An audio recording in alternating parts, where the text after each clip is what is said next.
Hi there, welcome to Becker's first long overdue Q&A video.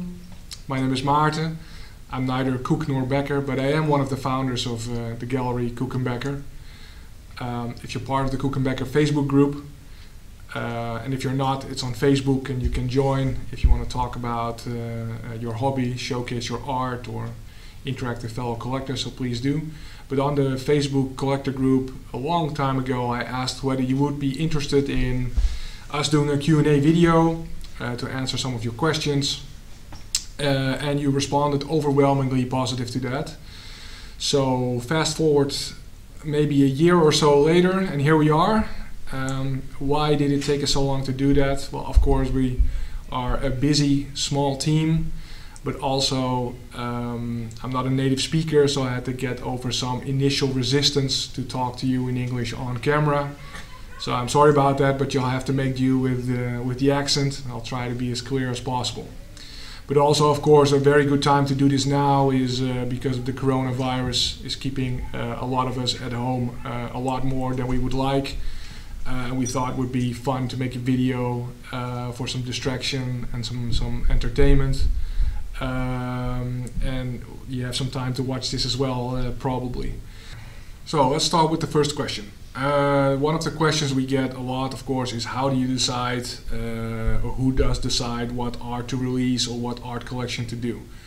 Obviously, first it starts with a discussion by us with studios and publishers. We usually reach out that we want to do a fine art collection based on concept art for some of the games that they've made, or maybe all of the games that they've made.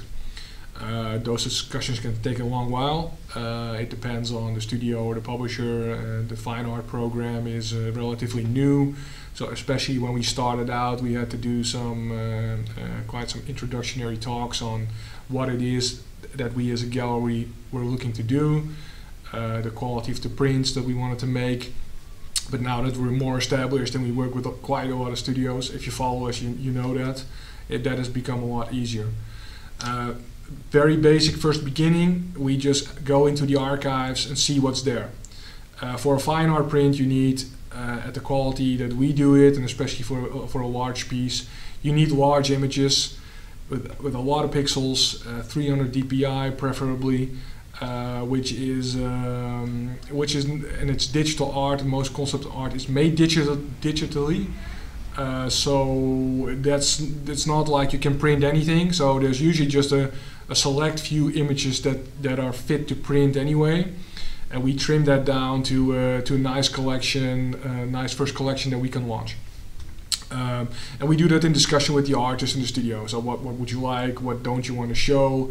If it's a new game, maybe there's some content showing in the concept art image that you want to save for after the game has been released.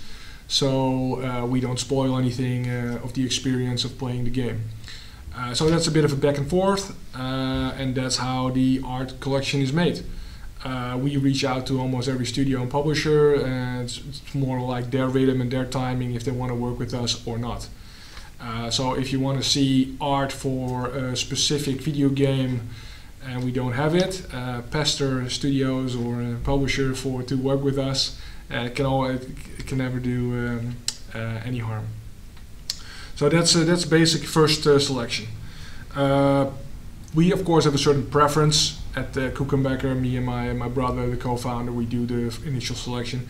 We look for games that are creatively interesting, that have artistically interesting things, or are cultural icons, or very important for our visual culture. So there's a mix of factors that we weigh in. It can also just be like a very small passion project, something that we're personally very interested in. So that's maybe question one.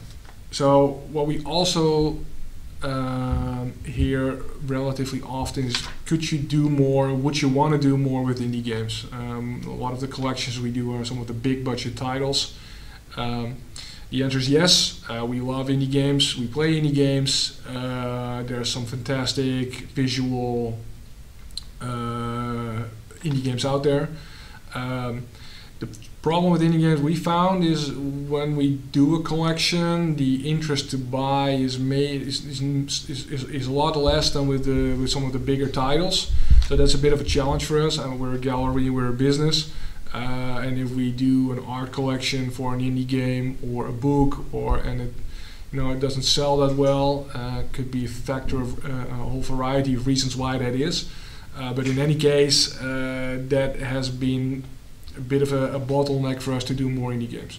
The bigger we get, maybe the easier it gets. Definitely something we'll continue to look at and see if we can do more with the indie stuff. Our company is evolving as well over the years. That was actually one of the other questions: how has the business changed? We really started as an art gallery. That was our first personal thing that we wanted to do. We thought some of these games and some of these visuals are so interesting and so influential. We want to have this on the wall ourselves. I mean, we're fans. That's really also why we started the business. Some cool art that we wanted for ourselves, but also we wanted to do it properly, showcase it properly, print it properly. But those were the first couple of years. At a certain point, we also started making beautiful art books. We started with Killzone, so we became a book publisher. We started doing beautiful notebooks. So as a company, we're growing towards making more beautiful merchandise. We think it's beautiful, and I think a lot of you probably too. That's also driven by a personal passion from us, that we think in terms of video game merchandise, with the quality and the passion and the love that you can put into it, we think that could be better than some of the things that we saw out there. So we're going to make more and more products that could include products that are maybe more fit for indie games. Could be anything. We have tons of ideas, and it's just a matter of time and whether we can handle it, whether or not when we are going to do it. So that was one of the questions as well. So how has the business changed? For prints, how do we determine edition size? That's also questions that I see here in my beautiful Horizon Zero Dawn notebook. That's up to the people here internally. In discussion with studio, we try to get a bit of a feel on how popular a piece would be, that we should make sure that we make enough for fans and collectors. Sometimes we undershoot, sometimes we overshoot. We personally, I think it has a value that something is limited, so it's not mass market, but it's on a case by case basis. Sometimes, so it's a gut feeling thing. We do it together with the artists as well. So in collaboration with each other, we decide what the edition size should be. One of the other questions was, do we print on demand or do we print all prints at the same time? To be honest, that varies. With giclée printing, one of the nice things about it is I think you can print on demand, which is what we do quite a lot. What we like to do, if you order a print from us framed or with a special mount or finish, is tweak the image a little bit digitally before we print it, so that we offset, for example, the fact that glass has a slight darkening effect, or a certain amount of finish has a certain effect that influences the color. It's all very subtle. You probably won't notice that unless you look at a lot of art and you're really close up there. But we like to have framed, unframed prints to have the same look and feel, consistency. So that's one of the nice things about being able to do it on demand, so that we can, depending on the order, we can give it an individual treatment. For screen prints, that's a different type of process. That's something you have to do the whole batch at once. So we did this really beautiful Castlevania screen printed image for Castlevania Symphony of the Night with a French artist, Nicolas Delors. There was a screen print, and we made that entire run at one time. So another question is, how do we choose the artists that we work with? couple of years ago we started commissioning artists to create new prints and posters based on retro video games or newer titles as well now. We started with the older games because we wanted to do, for example, a cool print for Phantasy Star or Shenmue or some of the classic Sega franchises. And then you just see that in the archives there's no high-res art that you can print as a fine art print. So we figured, okay, how can we tackle that issue? And the solution, I think, for us was, okay, let's commission artists to make a new print or a new poster. And how do we choose the artist for that? I think two ways. Of course, we look for AAA, the super popular, super talented artists that are making illustrations and prints and posters that we really like. Then we approach those artists to ask if they want to work with us on a certain video game. And very important, we ask, okay, was there a certain video game or series that you grew up with that you're very fond of, that you would want to illustrate or make a new print or poster? We think that's very important, because if there's a passion for the game, you see that in the work. That's much better than if someone really doesn't have any feeling or connection with the video game. So that's part of the selection process. If it's popular, great artist that we really like, someone that wants to work with us. I mean, there's also artists that have said or that don't respond to our emails. Or have declined for the opportunity, and then we try and find an IP that they're really attached to.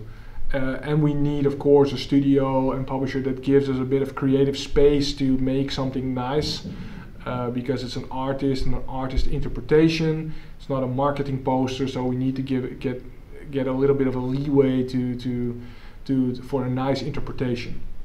Of course, with older games, that's a lot easier, because it's in the past.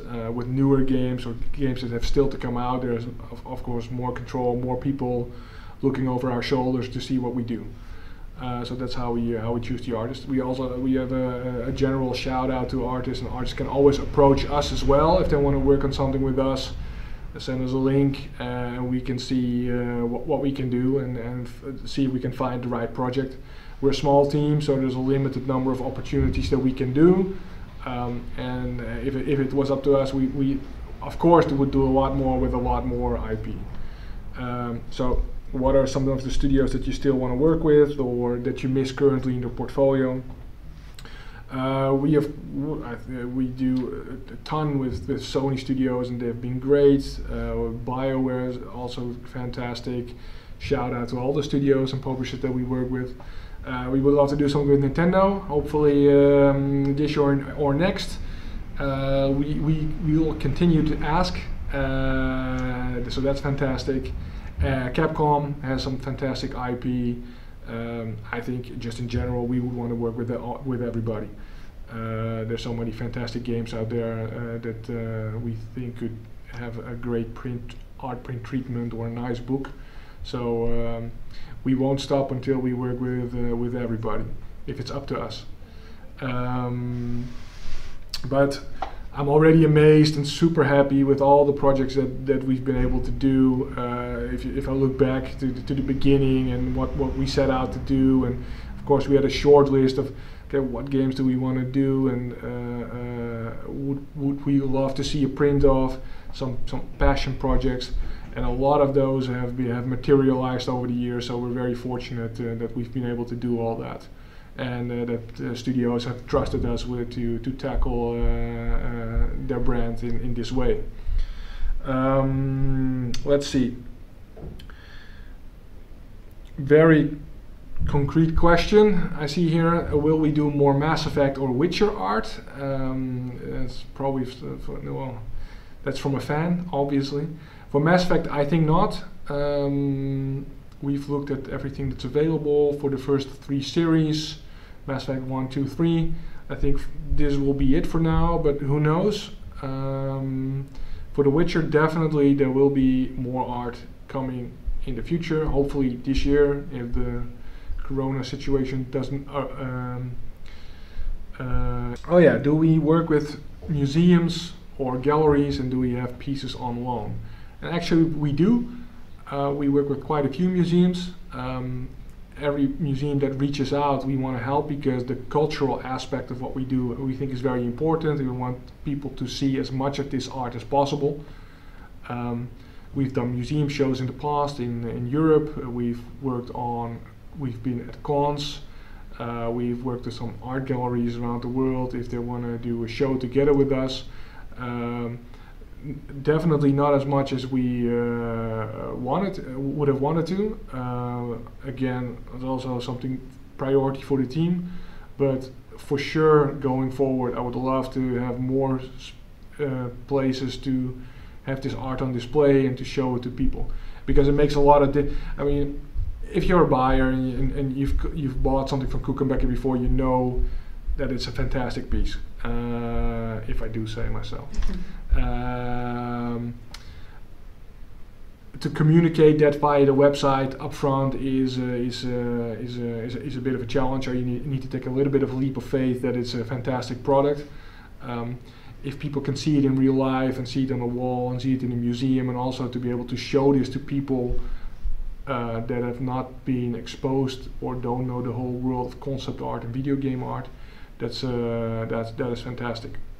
Some of the best fun times we've had was where we were showing this art at regular art fairs, so not video game conferences or pop culture conferences, or at a setting where people already know video games and they know this type of art, but people really a little bit out of our industry or out of our world as fans and collectors. And that has been fun to see that reception and people being really surprised about this whole world behind video games. That has been a lot of fun. I think I'm already down to the last question. I have two actually. One is about the process of our prints on metal, and I have one behind me here over my shoulder, which is a print on metal, an early Bungie concept artwork. We have a video on our website that showcases how our prints on metal are made. It's a fantastic way to finish and frame an artwork. It's actually quite lightweight. You would maybe expect something else because it's metal. But it's lightweight, the vibrancy and the color reproduction are fantastic. If you're looking for a nice contemporary way to showcase your art, it's a fantastic choice. One of my favorites, to be honest. So if you're on the fence about it or undecided, that's a choice you can't go wrong. And also if we offer it on our website, that framing option, that means that we support it as a gallery as well. So sometimes we have pieces that we, for example, do in a liquid gloss and sometimes not. That's also something that we discuss with the artist. If it's on a website, it gets our thumbs up. And the final question is do we use anti-glare glass, or is that worth it? As you may know, you have museum glass, anti-glare glass, which has no reflection at all. Yeah, that's great. It's just it's usually quite a bit more expensive. So it's a personal choice if you want to go that way. If you think the glare is annoying, with works, it sort of usually depends on where you have it hanging in your house or in your office, or in your man cave, or wherever. If you have a lot of daylight coming in, hitting it from the side, you can sometimes have that glare effect. Our standard frames, if you let us frame the work and we ship it to you as the, let's say, regular acrylic glass finish, not anti-glare. If you do want that, I think it's a personal choice. I thought it was maybe going to be a bit longer, but these are all the questions that we have now. If you like this, we can definitely do this again. So post any questions, new questions you have underneath the video, or make a new post, and we'll gather as much as we can, do a follow-up video.